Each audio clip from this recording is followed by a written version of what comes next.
I'm Laura Davies, and this is my testimony. I was raised in a high-demand religious home. For my parents, God was everything, and He became everything for me too.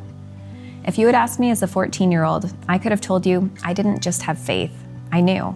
Somewhere along the way, religious rules became muddled up with God's will, and ideas about God's expectations and conditions started to create fear and anxiety in my heart. Instead of being a source of peace and support, when I prayed, I felt unsafe and afraid of being found unworthy. I felt confused and hurt, and I didn't know where to turn. It became difficult to pray and read scripture. Many of my friends struggled with the same things and left religion altogether.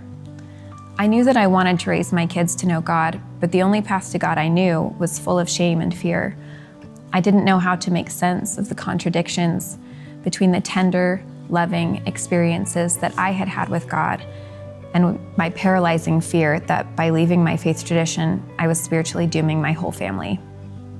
I didn't know how to teach them what I didn't know myself. Around this time, we moved to Missouri and started searching for a new home church.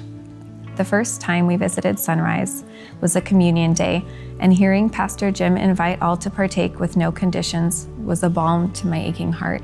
I reached out to become involved in the praise band, as music has always been the language of my soul, and I could pray through music even when I couldn't with my words.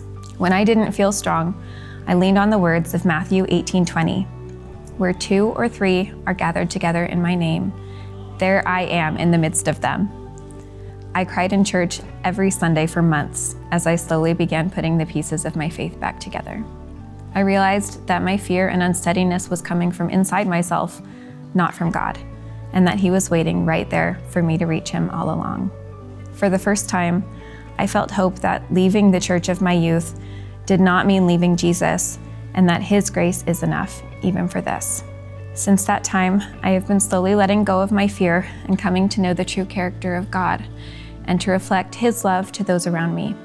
I have learned new songs, a new vocabulary, and met wonderful new people. I have become a better parent and a better person, with more compassion, more openness, and more integrity. My testimony is still a work in progress. I don't have all the answers, but that's okay. I have a testimony that my desire to believe is enough for Jesus to work in my life, and that God's overwhelming, never-ending, reckless, and unconditional love includes me too.